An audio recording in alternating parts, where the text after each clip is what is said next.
60 के बाद घर वाले भी इज्जत करना बंद कर देते हैं। बोले जब 60 साल के हो जाते हैं तो घर वाले भी कहते तो बोले तुम तो चुप ही रहो, तुम तो सटिया गए हो महाराज। तो बोले 60 साल के बाद में घर वाले भी इज्जत कम कर देते हैं। बोले एक लोग केवल है, एक व्यक्ति ऐसा है जो व्यक्ति की इज्जत करता है। बोले वो कौन है? बोले एकमात्र परमात्मा ऐसा है जो 60 साल के बाद भी आपको अपना लेता है। और मैं तो कहूंगा 60, 70, 80 और 90 के बाद में भी अपनाने के लिए तैयार है। बोले जब आपका मन हो जाए, जब आपके अंदर वैराग्य जाग जाए, जब आपके अंदर ये मोह का जो कीड़ा बैठा है ना निकल के बाहर चला जाए, उस समय आप मेरे पास आ जाए। भगवान ने हर कंडीशन में अपनाने को आपको तैयार है, लेकिन हम लोग फिर भी भगवान के पास नहीं जाना चाहते। अधिकांश मैंने गांव में देखा है, मैं भी ज्यादा दूर का नहीं, यहीं का हूँ, पास का ही। मैंने अधिकांश देखा है। बोले महाराज क्या बताएं, मंदिर तो जा रहे थे लेकिन भगवान को भी बुलाते ही नहीं। मैंने कभी जैसे कथा में अधिकांश जाता रहता हूँ, प्रभु की ऐसी कृपा रहती है कि कभी इधर कभी उधर। तो किसी को बोले महाराज वृंदावन कभी आओ तो फोन कर लेना, मिल लेना, यार रुकने की व्यवस्था ना हो तो फोन कर लेना, रुक जाना। बोले महाराज ये चाहत तो हम बहुत है, वृंदावन घुमाए, क्या करें, बिहारी जी बुलाते ही नहीं। अच्छा ये बताओ कभी बाप अपने बेटे को बुलाता है? बाप अपने बेटे से ये कहेगा बोले महाराज आओ अंदर आओ, या मेरे लिए भोजन ले जाओ, या मुझसे मिलने आओ? बाप कभी ये कहेगा बेटा हमसे मिल जाओ आके? हाँ ये तो बाप कह सकता है, पिता बेटे से ये कहता बोले लल्ला कुल दिन होएगा तनी घूम जाओ, है ना? अच्छा भगवान देखना क्यों नहीं चाहता, ये हमने आपने कभी सोचा? कभी कभी ऐसा होता है आप अपने घर से कथा के लिए निकले, भक्त अपने घर के लिए कथा सुनने के लिए निकले। बोले महाराज जा रहे हैं, बढ़िया कथा हो रही है नुन्हा पसईपुर में, तो जाएंगे कथा को सुनेंगे बढ़िया, 1 से 5 या 2 से 5 जो भी समय है, बोले बढ़िया कथा सुनेंगे, भगवान का भजन हो जाएगा और एक काम और हो जाएगा। बोले क्या हो जाएगा? बोले किसी की चुगली से बच जाएंगे। अच्छा 3 घंटे जब तक आप बैठेंगे यहाँ पे किसी की चुगली करेंगे? चुगली नहीं करेंगे। बोले क्यों नहीं करेंगे? बोले समय नहीं मिलता है, व्यास जी जब चुप ही नहीं होते तो दिमाग इधर उधर, मेरी आदत है मैं बोल देता हूँ, बोले महाराज जरा मेरी बात पर ध्यान देना, तो आपका अगर इधर उधर ध्यान जाएगा भी वो भी आ जाएगा कथा की तरफ। बोले महाराज कथा में ध्यान रखना। बोले तो जब हम लोग 3-4 घंटे कथा को सुनते तो हमारा मन इधर उधर नहीं जाता। अच्छा जब मन इधर उधर नहीं जाएगा तो हम लोग चुगली से बच जाएंगे, क्योंकि जो चुगली हम लोग तब सुनेंगे जब फ्री होंगे। तो व्यक्ति एक कथा के लिए घर से निकला, बोला महाराज जा रहा हूँ कथा को सुनूंगा। अच्छा वो घर से तो मन बना के चला कि कथा में जाएंगे। अच्छा कथा में जब जाएंगे तो हमें यहाँ पर क्या मिलेगा? बोले हमें ज्ञान और वैराग्य जाग जाएगा। हमारा तो हो सकता है ज्ञान और वैराग्य के जागने से व्यक्ति का मन ऐसा हो जाए कि भगवान भजन करने लगे, भगवान का पूजन करने लगे। जब ऐसी बातों को सुना, जब ऐसी बातों को सुना तो व्यक्ति घर से निकल चला और घर से चलते थे रास्ते में एक व्यक्ति मिल गए। बोले महाराज कहाँ जा रहे हो आप? बोले बस कहीं नहीं, वो थोड़ी कथा चल रही है नुन्हा में, वही को सुनने जा रहे हैं, थोड़ा सुन लेंगे भगवान का भजन भी हो जाएगा। बोले अरे कथा सुनने जा रहे हो? आज तो दूसरा दिन है, बढ़िया 3-4 दिन से कथा सुनने जाना, अभी क्या करो? बोले घाम बहुत तेज है। अच्छा ये मिल कौन गया? मैंने अभी हाल कहा था ना, मैंने कहा जो व्यक्ति की जो असली प्रवृत्तियां होती हैं वो कभी भगवान के पूजन के लिए आपको जाने नहीं देंगे, क्योंकि असली प्रवृत्तियां ज्यादा प्रबल होती हैं कलिकाल में। जिस प्रकार आपके 2 मन होते हैं। अच्छा एक मन कहेगा बोले महाराज ये जो चना ठाड़े हैं या पीछे ये शायद खीरा या ककड़ी जो भी लगे हों, एक व्यक्ति घर से निकला बोले महाराज ककड़ी खा लें। अच्छा है तो आपका मन होगा बोले ऐसा करो भैया से पूछ लेंगे तो वो मना नहीं करेंगे। ये किसने कहा? बोले ये अच्छे मन ने कह दिया। बोले पूछ लोगे तो मना नहीं करेंगे। अच्छा दूसरा मन बोला, बोले जब मना नहीं करेंगे तोड़ के खा ही लो। उसने अपना काम प्रारंभ कर दिया। जो असुरी प्रवृत्ति है उसने काम अपना प्रारंभ कर दिया। आपने बात किसकी मान ली? आपने बात भी उसी की मान ली। बोले तोड़ के खा लो। अच्छा फिर आपने एक दो नहीं तोड़े, फिर आपने बोला तोड़ तो रहे हैं, जीभ भी भल लिए जाए। तो जो असली प्रवृत्ति होती है वो बहुत जल्दी व्यक्ति के ऊपर अपना प्रभाव दिखाती है। ठीक इसी प्रकार बोले महाराज अब तप तो रहा नहीं। जब तप भी नहीं रहा फिर बोले नारद जी, बोले शौचम दानम न विद्यते। बोले सोच की जो प्रक्रियाएं हैं वो भी बदल गई। जैसे बोले शौचम दानम न विद्यते, बोले ना तो कोई किसी व्यक्ति के अंदर जो ये शुद्धता है वो तो प्रेजेंट टाइम में रही नहीं महाराज। पहले की जब माताएं होती थी, मुझे पता है कि हाँ युवा पीढ़ी का ज्यादा मन कथा में नहीं लग रहा, खास करके मेरी माताओं का मन नहीं लग रहा। पहले के जो व्यक्तियां हुआ करते थे, हमारे बड़े बुजुर्ग बैठे, पहले की माताएं चौका लगाती थी।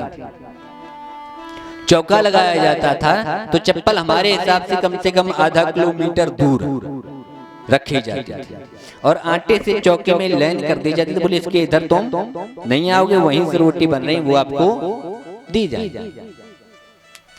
सोचो। और आजकल जो ये चला है महाराज पाठक जी, क्या बफर सिस्टम, बफर सिस्टम। वैसे बफर नहीं, उसको कुकर भोज बोलना चाहिए। मैं तो इसका विरोध करता हूं बफर सिस्टम का, लेकिन क्या करूं, कलयुग देखने के उपरांत में लगता है अगर किसी के यहाँ ये ना लगवाया जाए। बोले महाराज बड़े गरीब थे, उनके यहाँ बफर सिस्टम ही नहीं था। बताओ।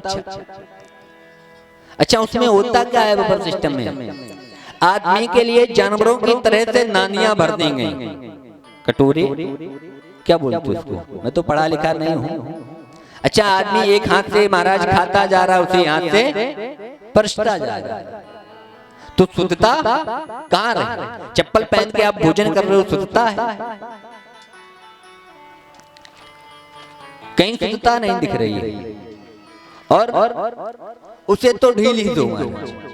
एक हम लोग भोजन करने के बाद में जब बोले महाराज ऐसा जो था उसमें नमक ज्यादा था, बोले पनीर में पनीर नहीं था, मटर था। अच्छा उस बाप से पूछो जिसने जीवन में सब्जी नहीं महाराज खाई, उसे पिता से पूछो जिसने अपनी लड़की की शादी के लिए जीवन में सब्जी नहीं खाई, नमक खा के काम चलाया, और आप वहां पर दे रहे हो ज्ञान। बोले महाराज पनीर में पनीर नहीं था, मटर ज्यादा और रसा ज्यादा था। मेरे पूज्य महाराज श्री कहते, बोले महाराज उतना ही लो थाली में जो व्यर्थ न जाए नाली में। पहले के लोग परस के भोजन कराते थे तो कभी भोजन बर्बाद नहीं होता था और शुद्धता के साथ होता था। बढ़िया मैट लगाए जाते थे, चप्पल दूर उतरा दी जाती थी, बढ़िया बिठाल के भोजन कराया जाता था।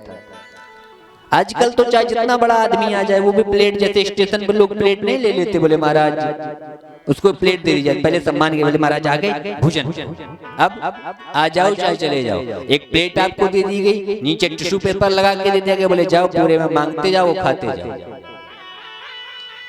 अच्छा आपने कभी ये देखा है महाराज कि जहाँ पर वो भोजन खाने के बाद जो प्लेटें धुली जाती हैं उनका पानी कितना शुद्ध होता है?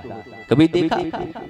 दो भगोने होते हैं, एक में वो निर्मे का पानी होता है और दूसरे में शुद्ध पानी। सुबह से लेकर शाम तक उन्हें दो भगोनों में सारी प्लेटें धुली जाती हैं।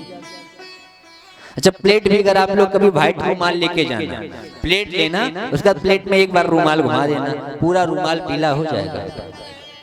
क्योंकि उन लोगों का एक काम, इससे निकाली उसमें डाली, बोले जाओ ले जाओ। तो शुद्धता आज के युग में नहीं रही।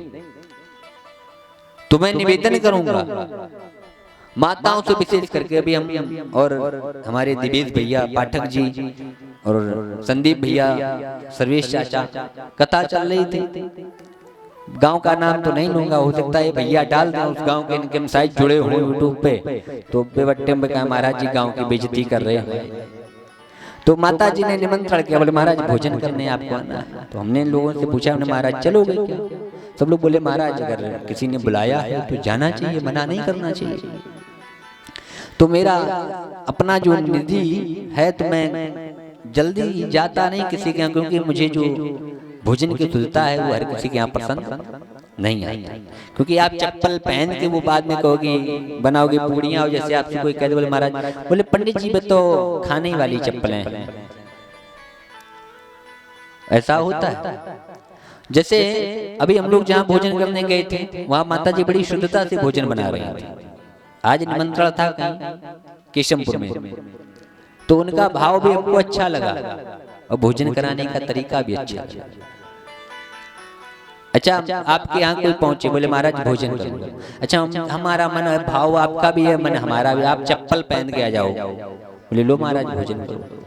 तो हम क्या कहें बोले महाराज चप्पल उतार आओ, यही तो कहें उन्होंने चप्पल उतारो, तो भाव आधे से ज्यादा कम हो गया।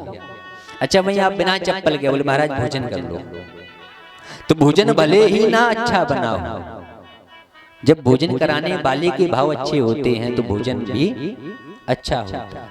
और फिर मैं तो कहूंगा जब भोजन में भगवान का भोग लग जाए तो ना अच्छा हो फिर भी वो अच्छा हो जाए। तो बोले सोचम शुद्धता नहीं रही किसी के अंदर। तो जब ऐसा हम लोगों ने देखा वहां भोजन बन के, तो वही बोले हमारे दिवेश भैया बोले महाराज चप्पल पहन के माता जी भोजन बना रहे हैं, हो सकता है नहीं हमने ध्यान दे पाया। तो माता जी जब थाली लेकर आए तो वो वही चप्पल पहन के आई। तो मैंने कहा माता जी चप्पल उतार रही थी, नहीं नहीं बोले पंडित जी कोई दिक्कत नहीं, ये तो किचन वाली चप्पल है। हमने कहा अच्छा अच्छा कोई बात नहीं माता जी। तो अब थोड़ा स्वभाव है हमारे पाठक जी का हास्य का, तो पाठक जी बोले महाराज फिर पूजा वाली भी चप्पलें अलग होगी। बोले भाई ये किचन वाली है तो पूजा के मंदिर में जाने वाले भी चप्पल आपकी अलग हो। अच्छा क्या चप्पल भी अलग अलग होती है महाराज? हाँ मैं तब तो मान सकता आप खड़ाऊं पहन दो, तब तो आपकी चलो पूजा वाली हैं किचन वाली हैं कहीं भी उनको पहन के आप जा सकते। ये नहीं अब कि फ्रेश होने जा रहे हो फिर भी उनको लेके जाओ, वर्जित है वहां पर खड़ाऊ को पहन के नहीं जा सकते महाराज। चप्पल तो प्लास्टिक या चमड़े से ही बनती है, चप्पल तो ऐसा नहीं है बोले महाराज की कपड़े की बन गई है। तो बोले चप्पल को पहन के भोजन नहीं कराना चाहिए, चप्पल को पहन के भोजन बनाना नहीं चाहिए। तो खाने में शुद्धता नहीं रही आजकल, और जैसा खाओगे अन्न वैसा होगा मन।